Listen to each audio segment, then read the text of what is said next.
Hello, you guys. Welcome back to As Told by Kenya. In today's video, instead of a regular Kenya Has Thoughts, we are going to talk about all the music that has come out recently. We have had a lot of new releases and I want to discuss because a lot of the people that have released are my girls. Then I saw a couple people in concert I need to talk to you guys about. So let's just get on into it. Olivia Rodrigo has dropped her sophomore album, which is titled Guts. I listened to it the next day that it came out, and I don't know what to tell you. It hit. It is just so good. First, I want to talk about the music. Then I want to talk about the discourse. So Bad Idea, Right, was the second single that came after this, after Vampires. I like Vampires well enough. I really like the lyrics, so I liked it well enough. But Bad Idea, Right, oh yes. Bad Idea, Right is one of my favorite Olivia Rodrigo songs, like, obviously ever. And then secondly, it's one of my favorite singles of the year. I kind of feel like y'all gave it the blues a little bit. I think it deserves more than what it's getting. My brain goes, I can't die. Like, it is so damn good. I love the way the song is like structured. I like weird like song structures, and I think this, like, that song plays with the structure of like your typical pop song really, really well. I really enjoy it. So then we get the album, and there are so many records that I love. Bad Idea, Right, I still believe is my favorite like track of all of the tracks, but Get Him Back is such a hit. You know, when you listen to an album, there's just certain songs you're just like, yeah, that's the one. Get Him Back is that, but my second favorite song is actually All American Bitch. Not only do I love the lyrics and like what it's talking about, but I also just love the way that it sounds. Oh my gosh, the music is good. And you want to know what? It feels like a lot of people were hoping that Olivia Rodrigo would fall off this era or the music wasn't going to be good. But you know what? It is. Now, you do get a lot of people saying like, oh my gosh, Olivia Rodrigo is such the same. She's such the same. Some artists are just going to be that way. Some artists do not want to have these big transformations between like each of their albums, and that is their prerogative. They're allowed to do what they want, but I don't think this album is just such the same as Sour. You do get a more mature Olivia Rodrigo on this record. I do think the songwriting on this record is more mature. I do think we're seeing Olivia Rodrigo progress as an artist. So I do not believe it's just this idea of sameness. But that brings me to the discourse. I don't know what it is, but when it comes to Olivia Rodrigo, that's when the weirdos come out. I don't know what she brings out in certain people. She brings out this level of nastiness in people that I never really expected. It's one thing for like stans to do it. Like, Olivia Rodrigo is popular, so stans are going to have stan wars. You expect that, whatever, let them have their fun. But it's regular people who engage with Olivia Rodrigo who are kind of the weirdest to me. They make it seem like they are listening to this girl's music in good faith, but really they're listening to it to tear her down. Like, their entire point in listening to her music is to tear her down. They comb through her credits, like the credits on the album. They comb through every single track to see if it has something alike to another track, and I'm just like, you're acting like you're doing this like, ooh, I'm just such a good critic, but like, you're doing this in bad faith. You're doing this because you do not like this girl and you want a aha, gotcha moment, and it's just like, you're behaving like a stan. I get it from the people who are stans. That's just what stans have done since the beginning of time. Like, ooh, your favorite flop, my fave not, your favorite thief, my fave this. That's just what stans have do. Let they have their fun. But people who act like they actually are trying to listen to this girl's music also do that. And I'm just like, there has been this shift where music criticism has turned into a lot of standing people talking about music as if they are a stan and not actually engaging with the music. Whether you like it or not, you're allowed to dislike something, but like, if you're going to actually interact with the music in a way that is earnest, then you need to actually have a criticism that stands and is not just built on you just not liking the fact that this girl is popular, or you just not liking the fact that people like this girl, you know? That's what I think it is. And then you also get the side that's just like, oh my gosh, she's copying this, she's stealing this. And here's the thing, I don't get too wrapped up in the person is stealing this, the person is doing this, because I have no problem with the reference. I have no problem with the reference. I have no problem with people being inspired. I have no problem with people sampling if it's done with intention. I have no problem with any of that. I think people, once again, too stand-minded, get too attached to this idea that something has to be so original. So sometimes you'll get a specific artist, and Olivia might not be the example for this, but let's just say someone, it's like they put out a song, right? And it does kind of sound like another song. And you have the people who go 100%, no, it isn't. This is not inspired by that. This is not, no, you're lying. You're making this up. And I sit back and I'm like, I'm not fully on those people's side because I don't think we have to throw the baby out with the bathwater. What's wrong with someone being inspired? What's wrong with someone being inspired? My issue is when someone is inspired by someone, y'all want to drag them into court, word to Marvin Gaye's estate. Y'all want to call them a thief. Y'all want to call them all types of names, make it seem like their artistry is something less. And that's just not how it works. It's so funny. When you read books all the time, people write books that are directly inspired by another person's book. The person who won the Pulitzer Prize this year literally wrote a reimagined Charles Dickens books. That's literally what they did, and they won a Pulitzer Prize for it. It is common in literature to literally take whole paragraphs from other people and rework them. And the art form is in getting the reference. How you use this reference to get your message across. What are you saying by using this specific message? The art form is combing through the archives, combing through literature, and finding the perfect text that perfectly gets across what you want to get across, and constantly being in conversation with the things before you. That is the art form. How you are able to constantly have conversations with the things before you, you know? And so it's no different than like if you read a science fiction book made by a Black person. I always feel like every science fiction book is always in conversation with Kindred by Octavia Butler. And that's the point. You're always in conversation with the things before you. No different than if you read a literary fiction by a Black person. It feels like they're always in conversation with The Color Purple. They're always in conversation with Passing. There's always a conversation being had about the stuff that happened before you, the text before you. The same thing with movies. Movies directly reference other movies. And like, that's just what you do. I don't know why music has become so stuck up. Why music has become so stuck up and everyone is just like original, like, why? Like, people made this stuff for you to be in conversation with. People made this stuff for you to reference it for you. Know who wants to be forgotten about? And so, I say all that to say, when y'all do this thing with a lot of artists, I'm a Beyonce stan, so I hear it the most. When y'all do, I'm just like, what's the point of all this? Like, what are you actually trying to say? What is your actual criticism? You don't have one. You're just being nasty.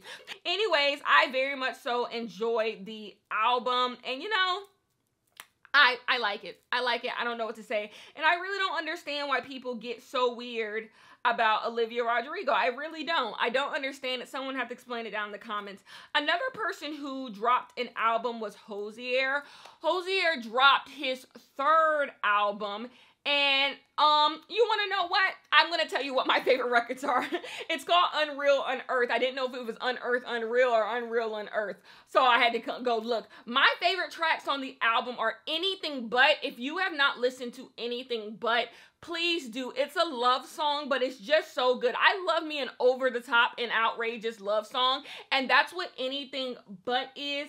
Another song I like is Unknown/NTH. I don't know how that's supposed to be pronounced, but that's how I pronounce it. So damn good. Another one is Who We Are. It's so damn good. First time, absolutely amazing. And then y'all know I love All Things In. Those would be my top right now. I'm going on a road trip, and I'm going to give her a spin one time through and see how I'm feeling after that. But boy, do I like this album. You want to know, Hozier is one of those people as well where like a lot of things don't change between albums, but it's the subtle changes that make it different. When you listen to all three of his albums, you get a different vibe from each of them. I feel like this album, though, you know, you have your melancholy, it is a little bit, I think, a more, like, Wasteland Baby was really, like, post-apocalyptic to me, you know, very sad, very, like, you know, it's the end of the world, but we have each other. This one is kind of, like, I think a little bit more upbeat, like, even, like, I think it has a little bit more hopeful of a feel, this album.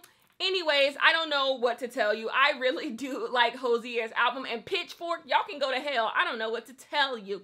The next thing that we have, I have my notes so I can stay, you know, all together. Ooh, we have Tinashe. Tinashe released the album, and boy, do I have a bone to pick with that light-skinned lady. In 7 tracks.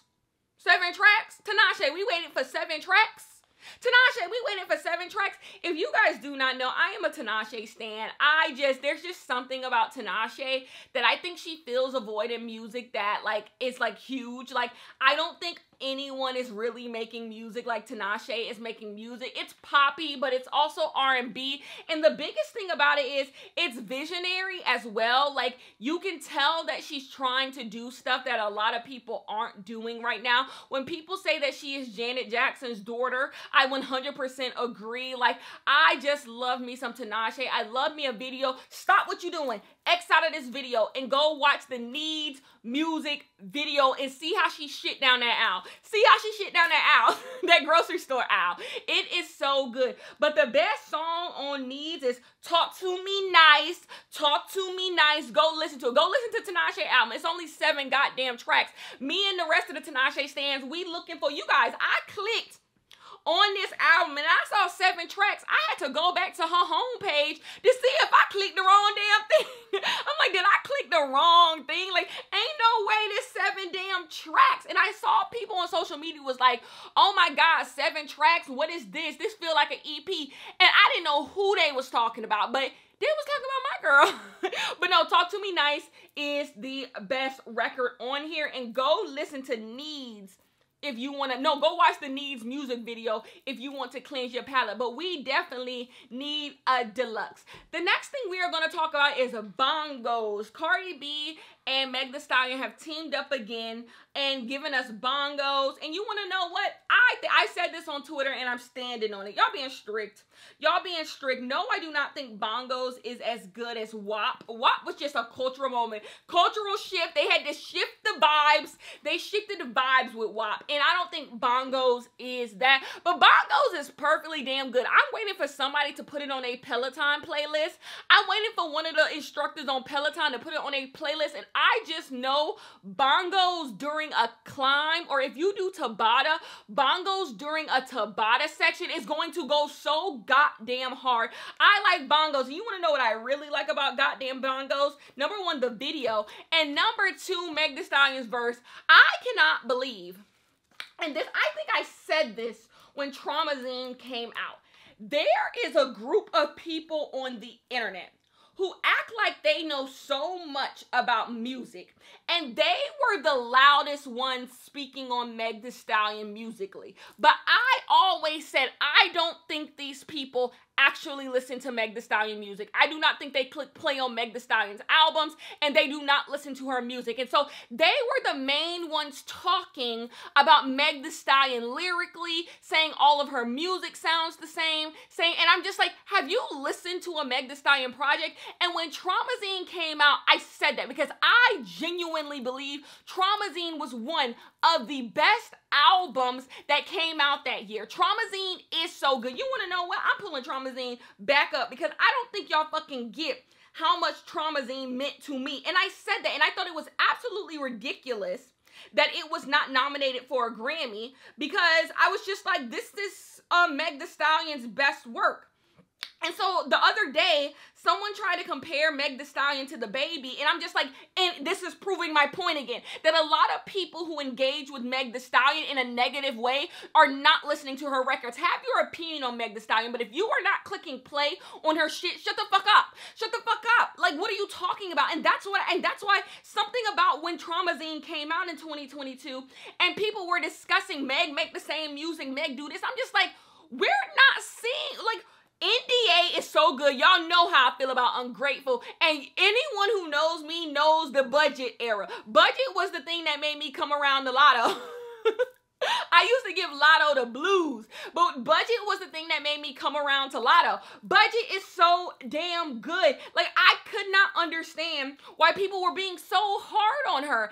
And I'm just like, did you guys listen to Traumazine? Traumazine is still good. Go listen to Traumazine.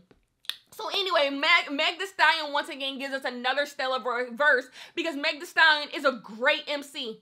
She's a great MC. I don't know what else to tell. Let's move on. I went to Vegas. Anyone who knows me, I think I told y'all many a times, Las Vegas is like my favorite place on earth. Like, I think, what did Britney Spears say? There's two types of people in the world. And I think for me, it's the people who like Vegas and the people who don't. And the people who don't like Vegas are not my people. I love Las Vegas. Las Vegas is everything I want in a vacation. It just does. So I went to Las Vegas and I saw Beyonce because obviously. And then I saw Adele. Adele's voice sounds the best it has sounded since we met Adele. Adele was really good. Adele's set list was immaculate. It is almost like Adele sat me down and asked me what songs I wanted to hear from Adele, and she was just like, yeah. Every single song I wanted to hear from Adele was on that set list. She ate down. I had a blast. I felt like I knew Adele by the end of this. She was telling us about packing her baby lunches. She was telling us about her boyfriend aunties. She was telling us all types of stuff. I felt like I had a nice little dinner with Adele. I had a blast seeing Adele at Caesar's Palace. I saw Beyonce in Vegas, so this was right before her birthday show, but let's discuss her birthday show. Beyonce performed on her birthday, and it was an event. It was a moment. I would have given one of my kidneys to go see Beyonce in LA that night, but I'm not an LA person. The way I am a Vegas person, but I don't like LA. I don't like visiting LA. I never do, and I always tell myself, like, this is the time I'm gonna get LA. Like, I'm gonna get it. I'm gonna get why people love LA. Then I go and it's just like, yeah, dude. I never like LA. It's just not. It's not a me thing. Like, I think I'm just not an LA girl, you know? I'm a Southern girl and I love visiting the North, but like, I'm just not, I don't know why I don't like LA. And I don't know. It doesn't even, y'all, who cares? Anyways, Beyonce did her birthday show, and the Renaissance World Tour just feels like the moment. You know, I always said Beyonce was the greatest entertainer of all time, and I stand on it. And you're gonna have the people who believe this person, and I don't argue with people who they believe the best entertainer is. Now, when people act like it's just absurd that I say that, you can go to hell. But like, have your people, have your faves, and that's the fun of the game, right? That's the fun of the game, having your faves and defending your faves. Anyways, but the Renaissance World Tour and Diana Ross coming out. By the way, somebody on Twitter, some buffoon on Twitter tried to goddamn say, is Diana Ross really that good, or is she just old, or some bullshit? Like, don't ever in your fucking life. There's 3 black legends that I for real do not play with. Beyonce aside, Diana Ross, Donna Summer, and Tina Turner. I will fight you. I will literally fight you for those 3 women, because what they were able to do for popular culture as black women in their time, like, please, Beyonce doesn't get to be Beyonce without those 3 women and what they did with so many goddamn obstacles. So I don't play about the 3 of them. Like, we don't get any of the black women after Diana Ross without Diana Ross. Diana Ross created a blueprint. Don't fucking play with me. Like, when I saw that, I was clutching my pearls, because, you know, now that Elon Musk giving the girls a couple dollars for tweeting, I don't know what's like engagement farming. People just, you know, trying to, you know, get people to engage with them. So every now and then I'll see a little tweet and I'm just like, this has to be a joke. But I think that person was dead fucking ass. Like, there's a reason why Beyonce was giddy seeing Diana Ross on stage. Like, Diana Ross is just like, Diana